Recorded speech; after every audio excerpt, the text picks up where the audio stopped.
Iisa ang tinig. Ikulong ang mga magnanakaw. Ang pera ng bayan ay dapat gamitin ng may malasakit at pananagutan. Hello everyone, for our one-on-one special, we have with us today the one and only Baguio City Mayor Benjamin Magalong. Maraming salamat po Mayor at pumayag po kayo sa panayam na ito. Thank you very much Karen for the invite at magandang gabi po sa inyong lahat. You are fresh from the protests. Nagpunta po kayo doon. Well, alam mo kasi for the past many years since I became mayor, isa sa mga pinaglalaban ko kasi is kailangan magsalita ang tao, no? Because that's the only way we have to, really convey yung ating mga sentiment. No? At we have to simply do what is right. At itong nangyari kanina, natutuwa ako dahil for the past many years, as I've said, people were silent. Kaya nga ganito nag-evolve at nag-escalate yung level and depth of corruption. This time, naging meaningful sa akin dahil people are starting to talk. People are speaking up and speaking out. You were the first to actually expose the corruption sa pagbibigay ng budget sa mga LGU. 777. At binatikos pa kayo doon, diba? Ngayon nagbago na ang speaker. Are you hopeful? Do you believe there's change? Sa akin naman is I will always give the new leadership the benefit of the doubt. Sana magkaroon ng transformation. At sana maging totoo sila. At sana may makita tayo pagbabago. In-appoint kayo na special advisor sa ICI. Ano bang trabaho niyo dun, sir? Well, ang binigay sa akin na task is to become a special advisor and at the same time investigator. Kaya nga, napaka-challenging kasi hindi ko akalain na ganun pala overwhelming. So overwhelming yung reports na natatanggap namin. It's all over the country. At sa isang lugar pa lang, talagang napakaraming projects talaga na alam mo na corrupt-ridden or corruption-ridden. Kaya challenging for an investigator to really gather all these pieces of evidence. But what is the power of the ICI? Kumbaga, pwede ba kayo magsabina? Pwede ba kayo magpatawag ng kongresista? Yeah, you mentioned it. May power kami nun, ano? Kahit senador? Yes, anyone. Our job is to investigate and to file cases. And probably, recommend to the President certain measures or systems that would probably address corruption. Alam nyo, there are many who admire you, pero marami ring nagtatanong, bakit daw kayo napasok sa ICI? And ang sinasabi ng ilan, selective ang justice ni Mayor Magalong. Selective ka daw, sir. Alam mo, you cannot please everyone eh. They will always find fault. Siguro yung track record ko na lang ang magpapatunay kung sino ako. Unang-una, siguro nakita mo nung nasa serbisyo pa ako, we investigated high-profile cases. Magmula nung yung replen na napakaraming replen that ended in the hands of the New People's Army. Maraming sabwat to, ano? Those involved were generals. Upper class ko pa iba, underclass ko pa iba. But I have to do what is right and file cases against them. And majority of them were dismissed. Kaibigan ko pa yung mga yon, mga general na yan. Second is yung nangyari doon sa Bucor, yung drugs. Despite the fact na marami ako natanggap na mga messages na offering me money coming from drug lords, huminto lang ako. And some friends were contacted to convince me na tama na yon. And threats, talaga matindi rin yung threats. But, again, I have to do what is right. Testify against them na is despite the fact na incarcerated na sila sa jail, nandun na sila sa Bucor eh. Tuloy-tuloy pa rin ang pag-manage nila ng drug dealing sa buong bansa. Yun yung corruption naman sa Bucor. Another is, etong nangyari sa Mama Sapano. Diba? Ako, napakalaki ng utang ko kay President Noynoy kasi talagang naghirap ako nung previous administration. I was even jailed. Diba? And cases were filed against me, rebellion. Tapos, nung nag-take over siya, bagong admin, na-fast track yung promotion ko. Nakabalik ako sa mainstream. Tapos, eto ngayon, I was given a task to investigate. At ang mandate ko is to seek out the truth. And when I was doing the investigation, nakita ko na involvement pala yung ating presidente. So there were pressures na kailangan ilayo ko siya.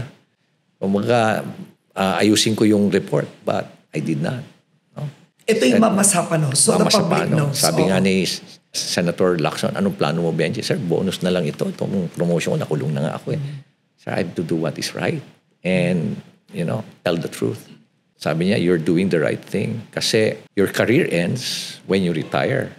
But your character and your reputation will live until the day you die. Sabi niya. Yun ang mga binanggit niya na memorable sa akin. It's about good governance to you. Yun eh.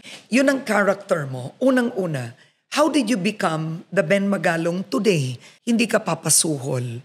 Hindi ka tempted ng pera. Where did you get this? Alam mo, nung nasa Philippine National Police ako, I was deeply involved sa transformation program ng PNP. As early as 2010, talagang dati-rati, hindi nga ako naniniwala doon eh. But then, when I started to learn the dynamics of the transformation, tumaas yung buy-in ko. Matindi yung buy-in ko that eventually I became the head of the transformation program for 2 years. Talagang isa nga sa mga inaatake ko noon is, why is it na every time na matransfer yung mga general sa iba-ibang mga unit, dala-dala nila yung kanilang mga finance at mga controllers nila. Bakit ganun, sabi ko? At why is it na hindi kayo transparent sa inyong mga pondo? Dapat yun, dinedeclare nyo yun at regularly nire-report nyo yun sa inyong mga personnel during command conferences. Dapat open kayo dyan. So yun ang mga programa ko. And when we became mayor, by the way, bago ako naging mayor, napunta pa ako sa corporate eh. I was the senior vice president for operations ng biggest steel company, Steel Asia. And I learned a lot from Mr. Ben Yao. Now, when I became mayor, nakita ko ngayon yung, why is it that public service is linked to politics? Kailangan baguhin ko yung pag-iisip ng mga tao. And the only way you can do that is they have to see you doing it. Hindi naman pwedeng this is not how to do it. There's no substitute to leadership by example eh. Kaya masarap isipin na yayaman ka pala. Nung nagkwekwenta nga kami, pwede pala akong kumita rito ng mga 300 to 400 million in just 3 years. Pero is it right? Tama ba yun? Maniniwala ba yung mga tao ko sa akin kung binabago ko yung pag-uugali na, yung mindset ng mga kababayan ko? Tapos nakikita naman nila na hindi tama yung ginagawa ko. So I have to lead by example. How do you say no? How do you resist? Considering nakikita mo yung mga politiko, naka-sports car, ang lalaki ng bahay, takbo ng takbo, binoboto. Alam mo yung pagsabi ko pa nga na no, papagalitan ko pa yung mga nag-o-offer sa akin. Tatanggalin ko pa sila doon sa listahan ng mga bidders, mga contractors. Alam mo kung 2 million, 3 million, pwede mo pang sabihin na hindi. Paano ko in-offeran ka ng 38 million? Diba? 50, di ba? Yeah, patapos before the elections pa. Patapos mag-a-advance na sa'yo ng 30 million para gamitin mo sa election. O kaya nag-offer sa'yo sa isang project na 3 years i-implement yung project, tapos you get 10% of the total cost. Paano kung 2.2 billion? You get, kaya mo ba tanggihan? 200 million, di ba? Kaya mo ba tanggihan yan? It takes a very strong foundation to do that. Hindi pwede yung na-develop mo yung character mo overnight nung nag-assume ka na as mayor, you assume may position, clean ka na kagad, ay, hindi mo basta-basta magagawa yan.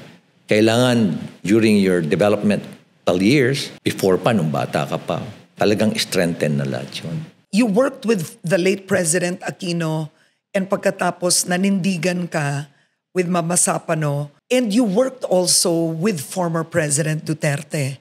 And you have some sectors taking that against you. Kumbaga kung empleyado ka, and you perform, hindi ba yung Peter's Principle na mapapansin ka ng boss, di ba? Ganon din naman. As mayor, I have to perform my mandate and innovate, di ba? Even when I was in the Philippine National Police, he was the mayor ni Pierre. Napansin na niya rin ako dahil series of operations ang ginawa namin sa Mindanao eh. Even when I was in the Special Action Force, naging base namin yung Davao City. At tuwing may kailangan ng Davao City na security operations, nandun naman kami. So nakilala niya ako na someone who performs, hindi sip-sip, na someone who will kiss the ass. At ngayon, nung naging mayor ako, panatagan loob niya sa akin. And then when he saw yung mga innovations namin during the pandemic, ginawa niya akong contact tracing lead. Kasalanan ko ba yun? Na nagustuhan niya ako. Patapos, dahil every time na may hiningi ako, may na-request ako sa kanya, ang bilis ng response niya. Hindi ka kaya mapapalapit din sa mga ganong klaseng tao, ganong mga leaders, di ba? And besides, ang kanyang legacy is yung safety sa streets na talagang naramdaman ng taong bayan. In the same manner na ngayon, nagpe-perform uli ako ngayon as mayor and again, doing a lot of extra miles. Nagustuhan naman ako ni PBBM, ni Presidente. Kasalanan ko ba uli yun? Kaya sa ating po mga kababayan na lagi hong kakaiba yung pag-iisip ninyo, please wag niyo pong politikahin. Siguro, ang tingnan niyo po is yung performance. At yung trabaho, Yung the trabaho. assignment. Yes po. Oo. Pero when it comes to former President Duterte, you said in an interview, you don't regret supporting him. Totoo yun. I will repeat. Ulitin ko pa nga I don't regret supporting him. Kasi nakita ko naramdaman ko. Isipin mo nga, pati mga madre. Di ba, there was a time na talagang, kumbaga, kung ano siya, disrespectful siya sa Lord, di ba? Disrespectful siya sa Pope. But when I was doing my house-to-house, nung nagkakampanya ako during my first term, I was talking to mga sisters. I was really surprised na sabi nila, Duterte kami. Sister, bakit po? Sabi nila, dati-rati, hirap na hirap kami makalakad dyan sa lugar na yan, mga iskinita na yan. Ngayon, safe na safe kami, uwi kami, maski anong oras, safe na safe. Ganon din yung mga kabataan, ganon din yung mga matatanda. But do you still support him now? He is facing crimes against humanity charges.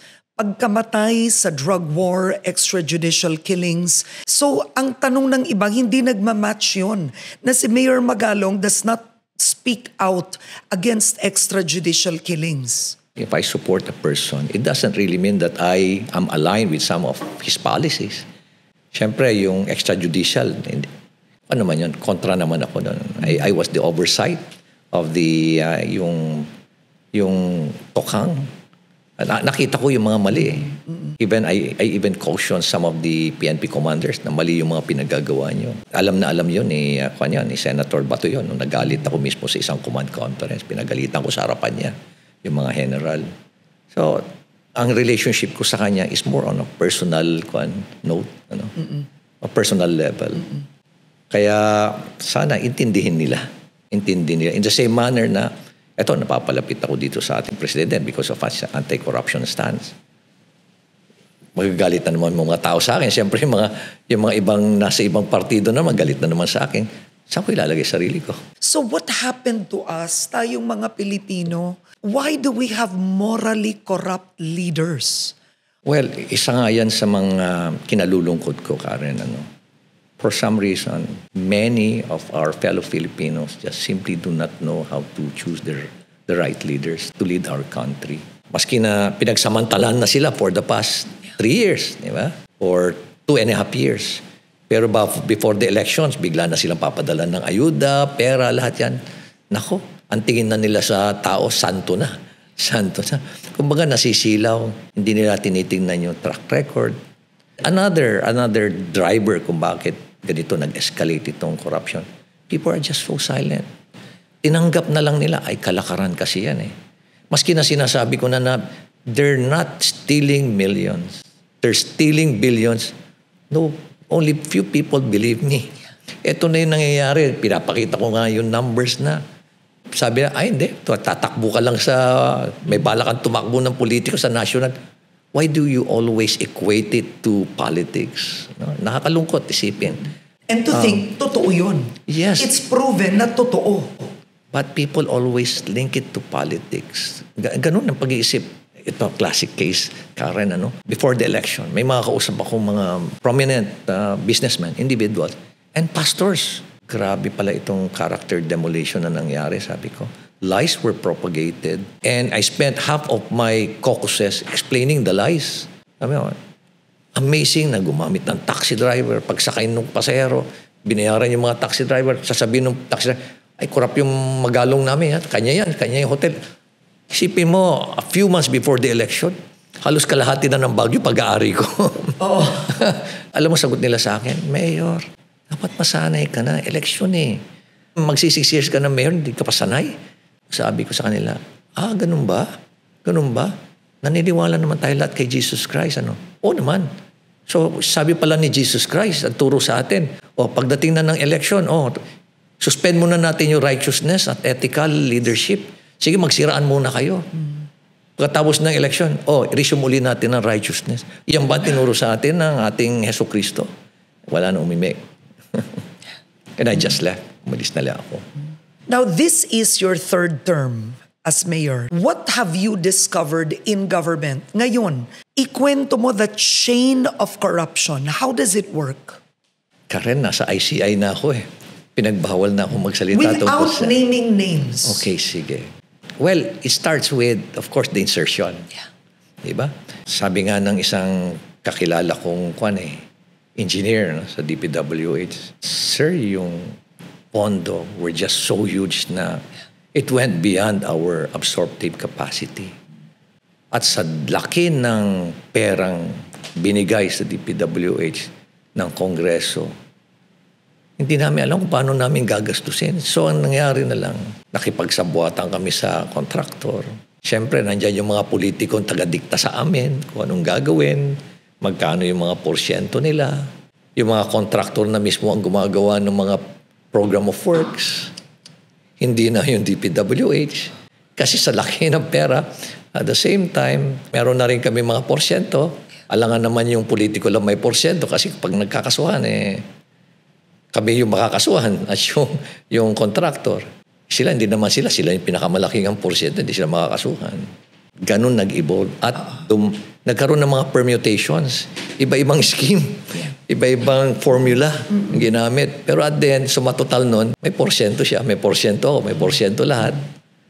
Ang naiwan na lang sa project, 30%. Kaya sasabihin ng contractor, konti na lang yung sa akin, ang gagawin niya, dadayain niya. Dadayain niya, katulad yung sheet piles. Yeah. Sa Mindoro, nakita yon na yung mga sheet piles, ang iikse, parang it should be 12 meters, parang 3 meters lang or 5 meters. 1 meter pa. Oh my, 1 meter. Yung iba pang part ng wall, wala pa eh. Kunyari, ito lang yung matino, isang 12 meters. Tapos dito sa katabi, 1 meter, 1 meter. Meron pang wala. Hindi lang yun ang daya, Karen. Daya pa yan sa presyo. Let us say, per linear meter, dahil nga maghahabol sila, 7,200. When in fact, yung per linear meter, 2,400 lang. Sa isang 12 meter yan, di ba? How many hundreds of sheet piles? So, ang gusto maintindihan ng tao, ito, ang congressman, mag-i-insert siya sa kanyang distrito. Some of the insertions are legitimate. Diba? Gusto ng ospital, gusto ng ganito. Pero magre-request. So mag-i-insert. Ang naging insertion na ngayon, bilyon-bilyon. Hindi po hawak ng congressman ang pera eh. Right? Paano na yun i-release? How does it work? Well, kung nasa GAAS siya, walang choice ang DBM kundi i-release siya. Kasi kanino po niya i-release? I-release niya sa implementing agency. The DPWH. Kaya ang daming pera doon sa mesa ni Bryce Hernandez. NEP pa lang yun. NEP pa lang yun. Tapos, Hindi pwedeng cash ang i-release ng DBM. Hindi pwede naman yun eh. So, ikwento nyo, how does the DBM release? I-release niya through a notice of, may notice yan eh, may tawag niyan, notice of cash allocation. Walang humahawak ng cash except yung treasurer. Puro cheque lahat yan eh. Cheque lahat yan. Wala namang cash na dapat. Kaya nga nagulat ako, bakit may cash kayo dyan? Yeah. So, kanino pumupunta yung cheque? So, yung DBM mag-i-issue ng cheque to the contractor. Notice of cash allocation. So, i-download na yung pera sa bangko. May bangko naman yung DPWH. Tapos, pag magbabayad siya, puro check yan. Puro check. Walang cash. Kaya nga nagtaka ako. But it goes to the contractor. Of course. Okay. Yes. So, merong process uli yan.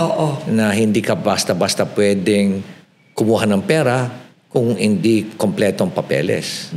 Pero sa nangyari dun sa mga nakita ko at nakita namin, fraud na lahat eh. Kumbaga, nag-imbento na sila ng mga papeles, nag-imbento na sila ng mga accomplishment, cut and paste. Walang proper na accounting system, walang auditing, kaya yun na yun. Na-release yung pera, na ibabayad doon sa contractor. Yung contractor mo, ito na yung share nyo, ito na yung share nyo. Kaya kung may nakita kang pera sa lamesa, Yun na yung share. Share ng DPWH yun. At share siguro ng mga DPWH at nandun na rin siguro yung share nung funder. Oo. Yung kung sino ba nagpondo. So technically, ang laki ng perang hawak ng contractor. Malaki ang pera ng contractor kasi siya rin ang magbibigay ng Siya yung magbibigay ng porsyento. May mga ganong scheme. Merong scheme din na yung DPWH na yung contractor. Ang tawag nila doon in-house. Sinabi yan sa hearing, di ba? Yung DPWH na in-house ang magtatayo. Yeah, kasi sobrang yaman na nila. Hihiram na lang sila ng lisensya o may royalty ka na lang, 3%. Anyway, lagi ka naman nakikinabang sa amin. Giramin namin yung lisensya. So, yung mga DPWH, sila na yung nagplano, sila na yung nag-design, sila na yung nagpabid, sila na rin ang magbibid, sila na rin ang mag-implement, sila na rin ang magbibil, sila na rin ang mangongolekta. Gaano ba kalaki at gaano karami ang isang bilyong piso? Sa tig-isa, aabutin ito ng 1 milyon na piraso ng tig 1,000 bills. Halos kasing taas ng isang musali. Pag in-stack mo ang 1,000 peso bills, 5 feet by 5 feet by 4 feet. How do you describe this level of corruption? Unbelievable, incredible. Why is it that they are just so comfortable, they are so bold, so brazen, so courageous, that they assume na wala makakahuli sa kanila? Parang talagang systemic, structural, highly organized, syndicated. Pero paano makakahuli ang ICI ng congressman o senador kung tumatanggap man yun ng lagay o ng cut? Cash yun. Alam mo kasi sa investigation may skill, may talent, at yung pinaka-importante dyan is may tradecraft sa pangongolekta ng ebidensya. That is something that I cannot discuss. What about the SALN? Ito ngayon ang daming politiko. Ilalabas ko SALN ko, ilalabas ko. Sabi naman ng mga netizens, syempre, cash ang binigay sa inyo, tinago nyo na yan. May punto ang netizens, tinago nyo na yan abroad. Hindi mo na yan makikita sa SALN, sa kotse, sa bahay. Alam mo, mabuti na rin at gano'n na rin paano mag-isip ang ating mga kapwa Pilipino. Oo. Importante yan kasi. Dati-rati pwedeng lokohin eh. Pero ngayon, hindi na. Really appreciate what's going on. And of course, the aspiration for change. I've been reading so much about Venezuela. At what happened sa Venezuela. Sipin mo, early 2000, one of the richest country in South America. Number 3 oil-producing country in the world. Then suddenly, in just more than a decade, nag-collapse siya. Yeah. One of the biggest drivers or causes massive corruption. At nandyan tayo na, parang buong gobyerno, sindikato. Yes. I just got some data. Ang inuutang pala natin, 1.59 average, 1.59, 1.6 trillion. I heard na ang utang natin, mauutang tayo nito, mga 2.7 yan. Tapos, yung ating mga infrastructure, expenditure, nandun din sa ganun. Nandun din sa amount. Nakakalungkot. Oo nga, ganun din yung amount, halos doon sa inuutang natin. Pero, ang ninanakaw naman, nandun sa mga 40, 50, 60%. So, my God, kita mo yung walang alignment. Yeah. Walang alignment. Kaya we continue to borrow money. Yeah. Alam mo ba na in 2016, our national debt was at 5.9 trillion, accumulated for 40 years. Ang utang natin this year, projection this year, 17.35 trillion. Times 3. It will not be 17.35. At napunta yun sa bulsa ng mga korap. Marami doon. Marami doon. Oo. Sabi nga, sa study, di ba, no less than the former deputy ombudsman, si Sir Cyril, sometime in 2018 ba yan, when he said almost 20% goes to corruption. 20% of the budget. Kaya, makikita mo na in 2023, ang binayaran natin sa ating interest, kung sa 5-6 interest, 583 billion.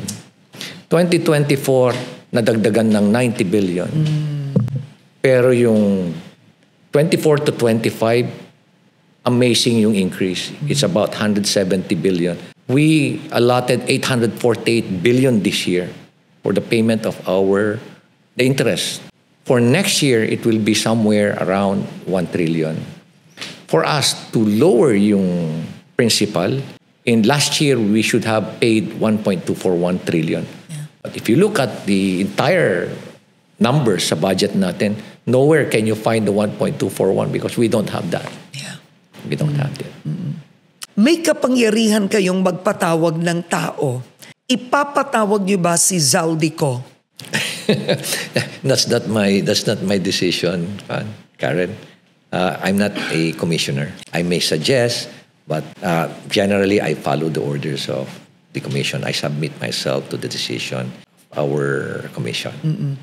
Pero may kapangyarihan sila. So technically, naman, Zaldico, naman. Martin Romualdez. Anyone sa tingin nila are persons of interest, pwede nila ipatawag. Can the ICI file charges? That's actually yung ayan talaga mandate.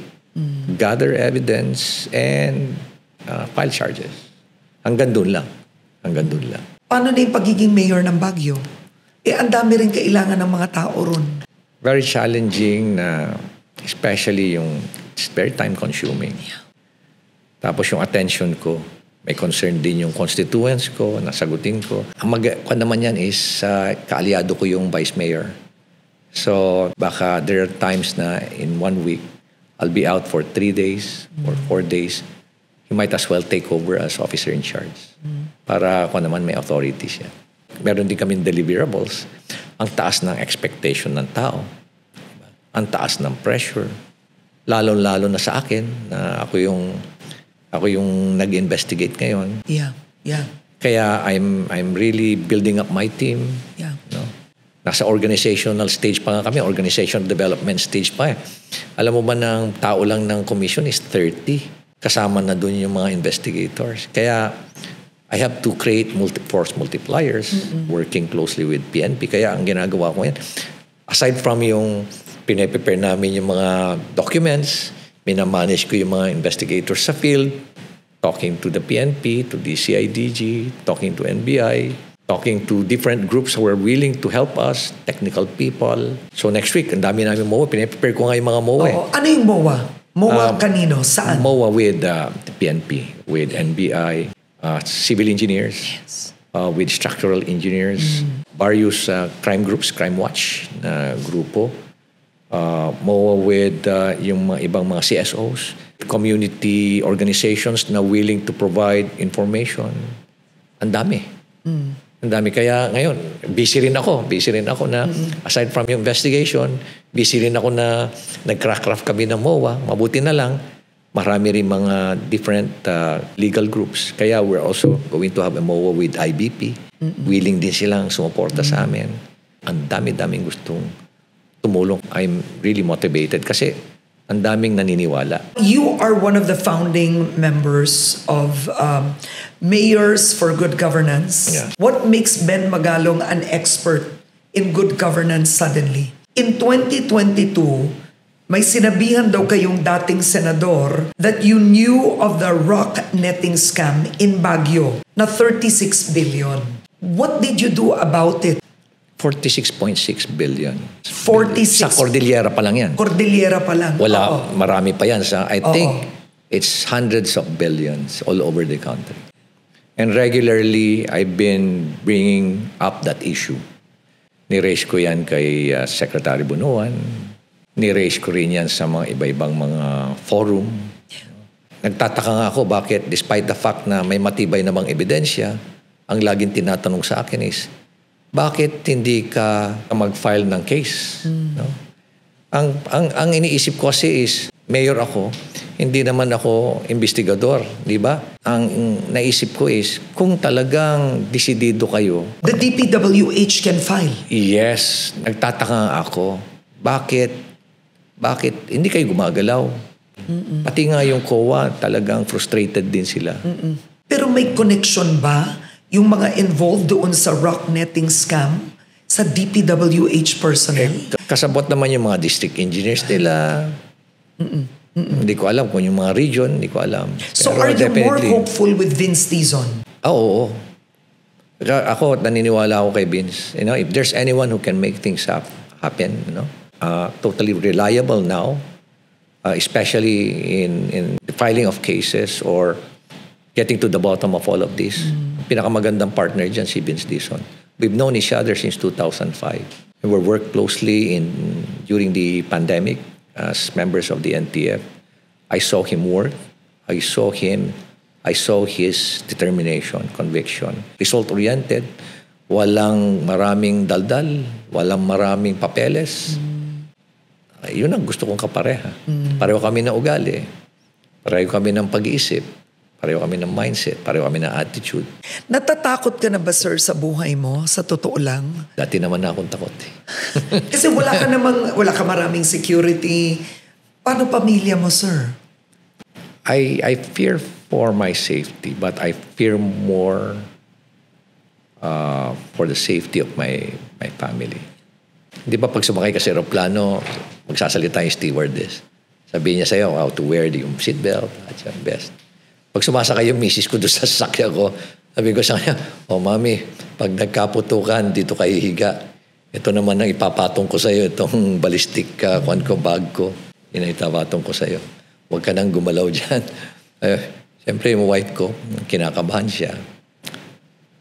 Ano kung yung mga apo ko yung kasama ko, nakisakay sa akin? O kaya yung anak ko nakisakay sa akin? Kaya, anyway,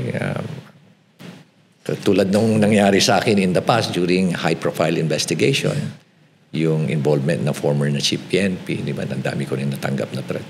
Si Albayalde. Siguraduhin lang nila na kung may plano sila sa akin, hindi na ako makakabangon dahil pag bumangon ako, nakabangon pa ako, nakarecover pa ako, talagang all hell will break loose. Kilala naman nila kung saan ako galing. Galing ako sa gera. Gera na lang tayo lahat. But I can tell medyo teary-eyed ka when you talked about your family. Sila na lang nga sila nga stress reliever ko eh.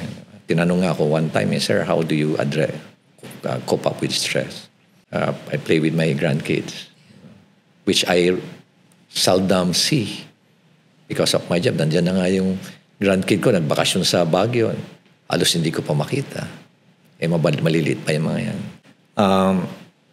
Kailangan lang mag-ingat ng todo. Dasal. Marami rin naman nag-offer ng prayers din. What has kept you strong through these years? Is there a specific verse or prayer? Yeah, yung Psalm 91. Ano yun? Go ahead. About being safe. You know that the Lord is always there to keep you safe. Maski na ano pang mga challenges. Maski na dangerous na yung environment mo, the Lord will always keep you safe. Isa yun.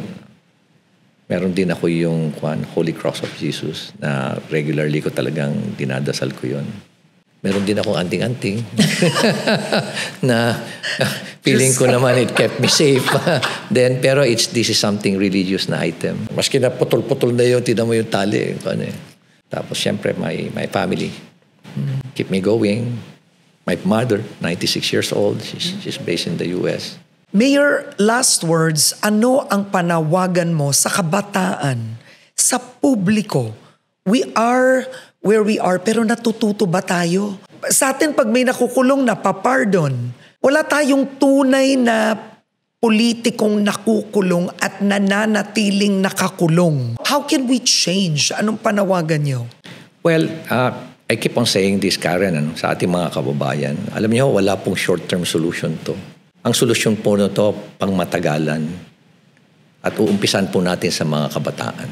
Because I believe po, sila po talaga yung stakeholders ho dito sa mga decision ho natin ngayon, especially our complex decisions. And that's the reason why, as early as now, dahil ho, kailangan ho natin ma-expose yung ating mga kabataan sa mga prinsipyo po ng good governance. Our young people are different now. They're so courageous, they're full of energy, they have a different perspective of the world. They are outspoken, they believe in change, and most important is they want to make a big difference. And I keep on saying this, Karen, sa ating mga kabataan, you are not future leaders. You can be leaders now. And please remember this. Age should never be a factor in leadership. You are capable of changing our country's current system. You don't have to have a title, money, or position to change the world. Just being young leaders, you can already change the world. Just be true to yourself and just be courageous enough. And please, we need to hear from you. Speak up. Speak out. All right. Thank you, sir. Maraming salamat po, Mayor Magalong. Maraming salamat. Thank you.